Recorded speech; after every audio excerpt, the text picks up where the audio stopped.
Hello guys, welcome to talkies today channel. ఈ వారం థియేటర్స్లోకి వచ్చిన నారా రోహిత్ సుందరాకాండ మూవీ ఎలా ఉందో డిస్కస్ చేద్దాం. సో వీడియోలోకి వెళ్ళే ముందు మీరు మన ఛానల్ని ఫస్ట్ టైం చూస్తున్నట్టయితే ఒక లైక్ చేయండి, ఒక కామెంట్ చేయండి, అలాగే మన ఛానల్ని సబ్స్క్రైబ్ చేసుకోండి. చాలామంది మన ఛానల్ని సబ్స్క్రైబ్ చేసుకోకుండానే వీడియోస్ చూస్తున్నారు గైస్. మీరు సబ్స్క్రైబ్ చేసుకుని చూడడం వల్ల ఛానల్కి ఎంతో ఎంకరేజ్మెంట్గా ఉంటుంది. సో సబ్స్క్రైబ్ చేసుకుని వీడియోస్ చూడండి. ఇంకా లేట్ చేయకుండా వీడియోలోకి వెళ్ళిపోదాం. Let's get started. టాలీవుడ్లో టాలెంటెడ్ హీరో నారా రోహిత్, అలాగే డైరెక్టర్ వెంకటేష్ మొదటి సినిమా సుందరాకాండ. ఈ సినిమా మీద మేకర్స్ చాలా కాన్ఫిడెంట్గా ఉన్నారు. ప్రీమియర్స్ కూడా వేశారు. ఈ సినిమాకి ప్రీమియర్స్కే పాజిటివ్ టాక్ వచ్చింది. ఈరోజు సినిమా థియేటర్స్లో రిలీజ్ అయింది. ఈ సినిమా ఎలా ఉందో ఇప్పుడు చూద్దాం. సిద్ధార్థ్ తన కాబోయే భార్యకి కావాల్సిన 5 లక్షణాలు లేవని తనకు వచ్చిన పెళ్లి సంబంధాలన్నీ రిజెక్ట్ చేస్తూ ఉంటాడు. ఇలా ఒకరోజు ఐరా అనే ఒక అమ్మాయి తన లైఫ్లో తను కోరుకున్న లక్షణాలన్నీ ఉన్న ఒక కాలేజ్ అమ్మాయిగా తన లిస్టులో యాడ్ అవుతుంది. అక్కడి నుంచి ఆమె కోసం తను వెతకడం మొదలు పెడతాడు. అలా వెతికిన తర్వాత ఆ అమ్మాయికి తనకి కొంచెం ఏజ్ గ్యాప్ కూడా ఉంటుంది. అయినప్పటికీ తను ఆ అమ్మాయికి ప్రపోజ్ చేస్తాడు. మరి అక్కడి నుంచి ఈ కథ ఏమైంది? ఇంతకాలం తను ఎందుకు సింగిల్గానే ఉండిపోవాల్సి వచ్చింది? ఐరా తన ప్రపోజల్ని ఏం చేసింది? ఈ కథకి వైష్ణవి అనే అమ్మాయికి ఉన్న సంబంధం ఏంటి? ఈ విషయాలన్నీ తెలియాలంటే మీరు ఈ సినిమా చూడాలి. ఈ సినిమా పాజిటివ్ పాయింట్స్ ఏంటో ఇప్పుడు చూద్దాం. టాలీవుడ్లో ఉన్న హానెస్ట్ యాక్టర్స్లో one of the actor Nara Rohit కూడా ఒకరు. ఆ మాట ఈ సినిమాతో మళ్ళీ ఇంకోసారి ప్రూవ్ అయిందని చెప్పొచ్చు. తన సోలో సినిమా నుంచి అలాగే భైరవన్ సినిమా వరకు చూసుకుంటే ఎలాంటి రోల్ అయినా చాలా ఈజీగా చేస్తాడు తను. ఇప్పుడు ఈ సుందరకాండ మూవీలో కూడా తను చేసిన క్యారెక్టర్ కూడా అంతే ఈజీగా తన నటనతో ఆకట్టుకున్నారు. ముఖ్యంగా తన కామెడీ టైమింగ్ ఈసారి ఆకట్టుకుంది ఈ సినిమాలో. అలాగే ఎమోషనల్ పార్ట్ కూడా చాలా బాగా చేశారు. సెకండ్ హాఫ్లో తనపై వచ్చిన ఎమోషనల్ సీన్స్ అన్నీ వర్కౌట్ అయినాయి. ఇంకా ఐరాగా కనిపించిన హీరోయిన్ వృతి కూడా ఈ సినిమాలో చాలా బాగా నటించింది. ఆమె పాత్రని తీర్చిదిద్దిన విధానం కానీ, ఆమె ఇందులో నటించిన తీరు కానీ జనాలను ఇంప్రెస్ చేస్తుంది. తన కాన్ఫిడెన్స్ అలాగే ఎమోషనల్ సీన్స్లో తను చూపించిన యాక్టింగ్ డెఫినెట్గా ఆమెకి టాలీవుడ్లో మంచి ఫ్యూచర్ ఉంటుంది ఈ సినిమా తర్వాత. చాలా కాలం తర్వాత వెండి తెరపై మళ్ళీ కనిపించిన హీరోయిన్ శ్రీదేవి. మనం ఇదే హీరోయిన్ని ప్రభాస్ మొదటి సినిమా ఈశ్వర్లో చూసాం.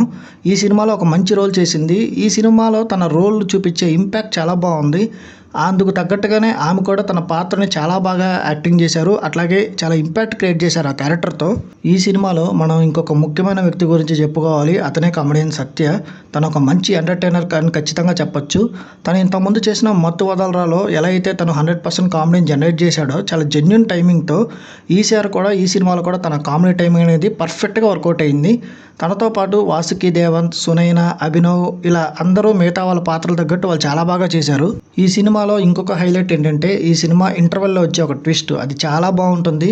అది ఈ సినిమాకే బిగ్గెస్ట్ ప్లస్ పాయింట్ కింద చెప్పొచ్చు. అయితే ఈ ట్విస్ట్ గురించి ముందే జనాలకు తెలిసింది, కానీ మన సినిమా చూస్తే అదే రేంజ్లో ఇంటర్వెల్ ట్విస్ట్ అంత ఇంపాక్ట్ క్రియేట్ చేసిద్ది. తెలుసుకుని చూసిన తర్వాత కూడా ఒక జెన్యున్ సర్ప్రైజ్గా వచ్చి అక్కడి నుంచి సెకండ్ హాఫ్ మొత్తం కంప్లీట్గా ఎంగేజింగ్గా మారుస్తుంది. ట్విస్ట్ రివీల్ చేసినప్పటికీ ఒక సస్పెన్స్ ఫ్యాక్టర్ అనేది అట్లాగే మెయింటైన్ చేయడం అనేది డైరెక్టర్ యొక్క టాలెంట్ని ఈ సినిమాలో మనం గుర్తించవచ్చు. ఇప్పుడు ఈ సినిమా మైనస్ పాయింట్స్ ఏంటనేది మాట్లాడుకుందాం.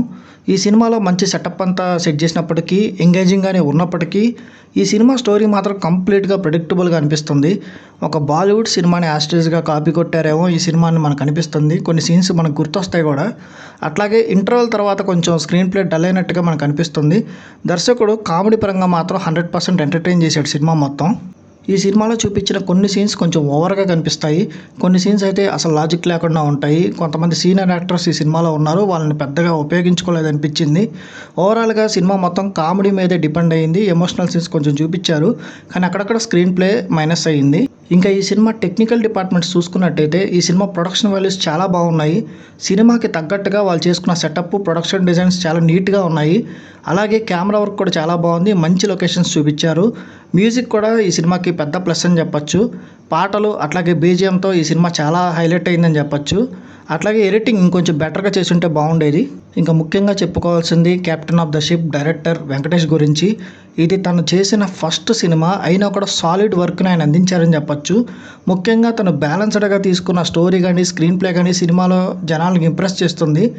ఆయన డిజైన్ చేసిన పాత్రలు, దాని విధానం, ఆయన తీసుకెళ్ళిన తీరు, ట్విస్టులు ఇవన్నీ తన డైరెక్టర్ యొక్క విజన్ చూపిస్తాయి.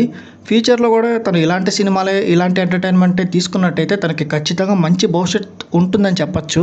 ఇంకా ఓవరాల్గా చూసుకున్నట్టయితే ఈ సుందరకాండ అనే మూవీ ఒక డీసెంట్ ఎంటర్టైనర్ అని చెప్పొచ్చు.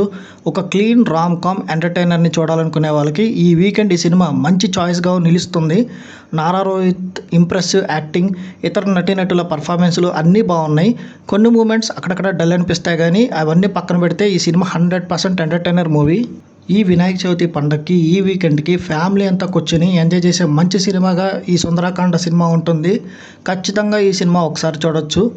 ఈ సినిమాకి మన టాకీస్ టుడే ఛానల్ వాళ్ళు ఇస్తున్న రివ్యూ 3/5. ఇది నా ఒపీనియన్ మాత్రమే. ఈ సినిమాని మీరు ఆల్రెడీ చూసినట్టయితే ఈ సినిమా మీకు ఎలా అనిపించింది అనేది మీ ఒపీనియన్ కింద కామెంట్ సెక్షన్లో మెన్షన్ చేయండి. ఇంకా ఎవరైనా మన ఛానల్ సబ్స్క్రైబ్ చేసుకోకపోతే ఇప్పుడే సబ్స్క్రైబ్ చేసుకోండి. ఇదే వాళ్ళ వీడియో గైస్. మళ్ళీ ఇంకొక మంచి వీడియోతో మీ ముందుకు వస్తాను. Thanks for watching. జై హింద్.